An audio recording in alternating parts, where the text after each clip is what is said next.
जय हिंद साथियों। आज हम बात करेंगे उत्तर प्रदेश डीएलएड 2024 को फॉर्म को लेकर। जिस भी स्टूडेंट ने उत्तर प्रदेश डीएलएड 2024 का फॉर्म अप्लाई किया था, तो साथियों उन सभी का मेरिट लिस्ट 26 दिसंबर 2024 को जारी कर दिया गया है। तो आज हम समझेंगे कि उत्तर प्रदेश डीएलएड 2024 के फॉर्म को जिस भी स्टूडेंट ने भरा था, तो आज हम समझेंगे कि काउंसलिंग प्रक्रिया कब स्टार्ट होगी, कैसे स्टार्ट होगी, प्रथम चरण का कब स्टार्ट होगी, कितना फीस लगेगा, काउंसलिंग के दौरान कितना फीस लगेगा, क्या फीस वापस होगा कि नहीं होगा। तो आज हम इसी के बारे में चर्चा करेंगे। तो साथियों आइए अब हम स्टार्ट करते हैं। जैसा कि साथियों आप लोग देख सकते हैं कि यहाँ पे स्टेट रैंक जो 1 से 2,40,000 तक के अभ्यर्थियों का जो स्टेट रैंक है, वह 26 दिसंबर 2024 को शाम को जारी कर दिया गया है। तो साथियों अब हम समझेंगे कि काउंसलिंग कब स्टार्ट होगी। तो साथियों अब हम समझेंगे कि काउंसलिंग किस दिन से स्टार्ट होगी। तो साथियों आप लोग देख सकते हो कि जो काउंसलिंग प्रथम चरण की काउंसलिंग है, मतलब कि जिस भी स्टूडेंट का रैंक 1 से 20,000 के बीच में रैंक है, उस स्टूडेंट का काउंसलिंग 30 दिसंबर से लेकर शाम से 2 जनवरी तक होगा। और साथियों जो प्रथम चरण की काउंसलिंग का रिजल्ट है, वह 3 जनवरी 2025 को जारी होगा। और साथियों अब हम चलते हैं दूसरे चरण के काउंसलिंग की तरफ। तो आप लोग साथियों देख सकते हैं कि यहाँ पे दिया है कि 20,001 से लेकर जिस भी स्टूडेंट का रैंक 20,000 से और 1 लाख के बीच में होगा, उनका काउंसलिंग जो है 3 जनवरी 2025 से शाम से 8 जनवरी 2025 तक चलेगा। और साथियों सेकेंड चरण के काउंसलिंग की प्रक्रिया की जो रिजल्ट है, वह 9 जनवरी 2025 को आएगा। और साथियों इसमें एक चीज और यह दिया गया है कि क्रमांक संख्या 1 में विकल्प न भर पाने वाले ऐसे अभ्यर्थी जिन्हें प्रशिक्षण आवंटन नहीं हुआ है, वह अभ्यर्थी वह अभ्यर्थी द्वितीय चरण में अपना काउंसलिंग प्रक्रिया करेंगे। तो इसका मतलब यह है साथियों कि अगर कोई अभ्यर्थी मान लीजिए कि प्रथम चरण में काउंसलिंग प्रक्रिया में भाग नहीं ले पाया है, तो वह द्वितीय चरण में काउंसलिंग प्रक्रिया में भाग ले सकता है। तो साथियों अब हम बात करेंगे तृतीय चरण काउंसलिंग प्रक्रिया के बारे में।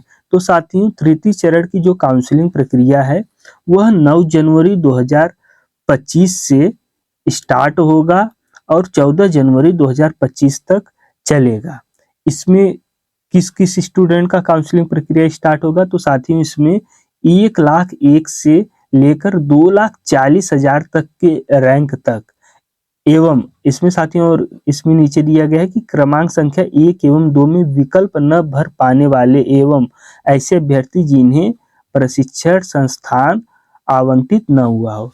तो इसका मतलब यह है साथियों कि तीसरे चरण में वो सभी स्टूडेंट अपनी काउंसलिंग प्रक्रिया करा सकते हैं जो या तो पहले और दूसरे चरण काउंसलिंग प्रक्रिया में भाग न लिया हो, या पहले या दूसरे चरण में कॉलेज आवंटित न हुआ हो। और साथियों तृतीय चरण का जो काउंसलिंग प्रक्रिया का रिजल्ट है, वह 15 जनवरी 2025 को आएगा। तो साथियों इसमें एक चीज और भी दिया गया है, आप यहाँ पे देख सकते हैं कि आवंटित संस्थान में अभिलेखित जांच प्रेस प्रक्रिया पूर्ण करने की तिथि, यानी जब आपका कॉलेज आवंटित हो जाएगा तो आपका डेटा वेरिफिकेशन होगा। तो डेटा वेरिफिकेशन का जो काम है, वह 8 जनवरी 2025 से स्टार्ट होगा और 20 जनवरी 2025 तक शाम 6 बजे तक चलेगा। तो साथियों अब हम बात करेंगे नंबर 4 को लेकर। नंबर 4 में दिया गया कि प्रशिक्षण संस्थान द्वारा प्रवेश लेने वाले अभ्यर्थियों को ऑनलाइन रिपोर्ट लॉक करने की अंतिम तिथि, नोट में दिया गया है कि निर्धारित समय तिथि तक प्रवेश लेने वाले अभ्यर्थियों को वेबसाइट पर updl.government.in पर ऑनलाइन रिपोर्ट या लॉक नहीं किए जाने पर लिया गया प्रवेश मान्य नहीं होगा। तो साथियों इसका मतलब यह है कि मान लीजिए कि आपने पोर्टल पर जाकर काउंसलिंग प्रक्रिया किया, लेकिन काउंसलिंग प्रक्रिया को फाइनल लॉक नहीं किया, तो आपका जो काउंसलिंग प्रक्रिया है वह मान्य नहीं होगा। तो साथियों, अब हम जानेंगे कि काउंसलिंग प्रक्रिया के बारे में। तो साथियों, आप इसमें पॉइंट नंबर 3 पे देख सकते हैं कि इसमें दिया गया है कि स्टेट रैंक के आधार पर काउंसलिंग के चक्र चरण में आने वाले अभ्यर्थियों को प्रशिक्षण संस्थान का विकल्प भरने पूर्व प्रशिक्षण संस्थान के अग्रिम शुल्क के रूप में 5,000 रुपये का ऑनलाइन भुगतान करना होगा। भुगतान पुष्टि के लिए कंफर्मेशन होने के उपरांत ही अभ्यर्थी अपनी पसंद चॉइस के प्रशिक्षण संस्थानों का विकल्प ऑनलाइन पूरी कर सकेंगे। तो साथियों, इसका कहने का मतलब यह है कि जब भी आप काउंसलिंग की प्रक्रिया स्टार्ट करेंगे तो सबसे पहले आपको 5,000 रुपये का फीस का पेमेंट करना होगा। उसके बाद ही आप अपने जिस भी कॉलेज में से यूपी डीएलएड करना चाहते हैं, आप उस कॉलेज का चॉइस या विकल्प भर सकते हैं, अन्यथा उससे पहले आप नहीं भर सकते। तो साथियों, अब हम देखते हैं पॉइंट नंबर 4 को लेकर। तो साथियों, पॉइंट नंबर 4 में दिया गया है कि अभ्यर्थियों द्वारा स्टेट रैंक के अनुसार संस्थान के विकल्प का चुनाव करने के पश्चात चॉइस लॉक न करने पर भरे गए विकल्पों को स्वतः लॉक माना जाएगा, जिसमें किसी भी प्रकार का परिवर्तन स्वीकार नहीं होगा। तो साथियों, इसका मतलब यह है कि मान लीजिए कि आप काउंसलिंग के समय सभी जो कॉलेज में आपको एडमिशन लेना है, आपने अपनी चॉइस बाय काउंसलिंग जो है आपने जो कॉलेज है चुन लिया, लेकिन आपने उस कॉलेज को फाइनल लॉक नहीं किया, तो साथियों वह ऑटोमेटिक फाइनल लॉक हो जाएगा। और जब वह ऑटोमेटिक फाइनल लॉक हो जाएगा तो आप उसमें दोबारा से चेंज नहीं कर सकते। तो साथियों, अब हम जानेंगे पॉइंट नंबर 5 को लेकर। तो पॉइंट नंबर 5 में दिया गया है कि आवंटित प्रशिक्षण संस्थान में अभिलेखी जांच, प्रवेश पुष्टि, कंफर्मेशन हेतु अलॉटमेंट प्रिंट करने हेतु अभ्यर्थियों को पुनः प्रशिक्षण अग्रिम शुल्क के रूप में 5,000 रुपये का ऑनलाइन भुगतान पुनः करना होगा और भुगतान पूर्ण होने के उपरांत आवंटित प्रशिक्षण संस्थान का आवंटन पत्र हेतु अलॉटमेंट प्रिंट कर सकेंगे। तो साथियों, इसका मतलब यह है कि जब अभ्यर्थी को काउंसलिंग के पश्चात जब रिजल्ट आएगा और रिजल्ट के बाद अभ्यर्थी को पता चल जाएगा कि ये हमें कॉलेज मिला है, और मान लीजिए कि किसी भी स्टूडेंट को कॉलेज पसंद आ गया कि ठीक है हमें इस कॉलेज को चुनना है, तो कॉलेज चुनने के लिए फिर से आपको दोबारा से 5,000 रुपये का पेमेंट करना होगा। जब आप 5,000 रुपये का दोबारा से पेमेंट करेंगे तभी आपको वो कॉलेज अलॉटमेंट होगा, नहीं तो अन्यथा नहीं होगा। तो साथियों, अब हम बात करेंगे पॉइंट नंबर 6 को लेकर।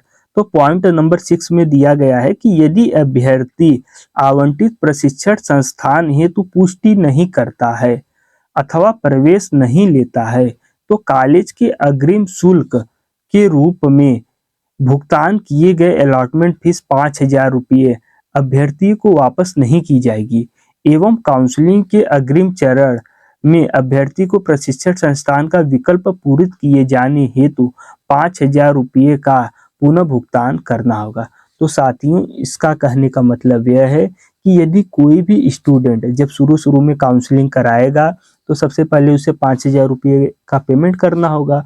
मान लीजिए कि वो 5,000 पेमेंट कर दिया, लेकिन मान लीजिए कि वह आगे चलकर एडमिशन नहीं लेता है, तो साथियों उसका 5,000 रुपये वापस नहीं किया जाएगा। और मान लीजिए कि उसको कॉलेज मिल गया है और वह एडमिशन लेता है, तो उसको दोबारा से कॉलेज में एडमिशन लेने के लिए दोबारा से कॉलेज लॉक करने के लिए 5,000 रुपये दोबारा से फीस के रूप में उसे देना होगा। तो साथियों, अब हम बात करेंगे पॉइंट नंबर 7 को लेकर। तो साथियों, पॉइंट नंबर 7 में दिया गया है कि काउंसलिंग प्रक्रिया के प्रथम चरण में यदि अभ्यर्थियों को भरे गए प्रशिक्षण संस्थान के विकल्प के क्रम में कोई सीट आवंटित नहीं होती है तो अभ्यर्थियों को प्रवेश काउंसलिंग के अग्रिम चरण में प्रशिक्षण संस्थान का विकल्प पूरित किए जाने का अवसर प्रदान किया जाएगा। तो साथियों इसका कहने का मतलब यह है कि यदि कोई भी स्टूडेंट मान लीजिए कि प्रथम चरण में वह काउंसलिंग प्रक्रिया में भाग लेता है और उसको प्रथम चरण में कोई भी कॉलेज नहीं मिलता है, तो उसको द्वितीय चरण में काउंसलिंग प्रक्रिया में प्रवेश लेने के लिए, भाग लेने के लिए अवसर प्रदान किया जाएगा। तो साथियों अब हम बात करेंगे पॉइंट नंबर 8 को लेकर। तो साथियों पॉइंट नंबर 8 में दिया गया है कि आवंटित प्रशिक्षण संस्थान में अभ्यर्थी द्वारा निर्धारित अंतिम तिथि तक अभिलेखी जांच, प्रवेश हेतु उपस्थित न होने, प्रवेश न लिए जाने व किसी प्रकार की अभिलेखी विसंगति पाए जाने पर उनके द्वारा भुगतान किए गए दोनों शुल्क अलॉटमेंट फीस 5,000 रुपये एवं कन्फर्मेशन फीस 5,000 रुपये को किसी भी स्थिति में वापस रिफंड नहीं किया जाएगा। तो इसका मतलब यह है साथियों कि जब आप काउंसलिंग के शुरू में एक बार आप 5,000 रुपया देंगे, फिर जब आपको कॉलेज मिल जाएगा तो कॉलेज कन्फर्मेशन के लिए आपको दोबारा से 5,000 रुपये लगेगा, तो यानी टोटल 10,000 रुपये आपका लगेगा। तो मान लीजिए कि साथियों आपको कॉलेज कन्फर्मेशन के लिए 5,000 रुपये दोबारा से पेमेंट कर दिए, टोटल आपका 10,000 हो गया। लेकिन साथियों उसके बाद भी अगर आप एडमिशन नहीं लेते हैं तो आपका जो ये 10,000 रुपया है वो वापस नहीं किया जाएगा। तो साथियों अगर जब भी काउंसलिंग आप तभी कराएं जब आपको एडमिशन लेना है, अन्यथा काउंसलिंग नहीं न कराएं, नहीं तो आपका जो पैसा है वह बर्बाद जाएगा। तो साथियों अब हम समझेंगे पॉइंट नंबर 9 के बारे में। तो पॉइंट नंबर 9 में दिया गया है कि अभ्यर्थी उक्त आवंटन पत्र के साथ अभिलेखी जांच, प्रवेश हेतु निर्धारित तिथि को आवंटित संस्थान में अपने समस्त अभिलेखों के साथ उपस्थित होकर प्रवेश संबंधित कार्रवाई कराना सुनिश्चित करेंगे। तो साथियों इसका कहने का मतलब यह है कि जब आपको कॉलेज मिल जाएगा तो आप का जो कॉलेज अलॉटमेंट लेटर होगा वह आप अपने निर्धारित तिथि के अनुसार आप अपने कॉलेज में जाएंगे और वहाँ पे सभी जो आपका डेटा डीवी होगा, डेटा वेरिफिकेशन जांच करवा कर आप अपने जो एडमिशन का जो प्रक्रिया होगा आप वहाँ पे कॉलेज में जाकर एडमिशन की प्रक्रिया पूर्ण करें। तो साथियों लास्ट में एक बार मैं आपको फिर से दोबारा से बता देना चाहता हूं कि आप काउंसलिंग प्रक्रिया तभी कराएं जब आपको एडमिशन लेना हो, अन्यथा अगर आप काउंसलिंग प्रक्रिया करा देंगे और आगे चलकर मान लीजिए आप एडमिशन नहीं लेते हैं तो आपका दोबारा से पैसा जो वापस हो, जो आपका 5,000 करके 2 बार पैसा लगा है टोटल 10,000 वह वापस नहीं किया जाएगा। तो साथियों मिलते हैं नेक्स्ट वीडियो में। जय हिंद, जय भारत।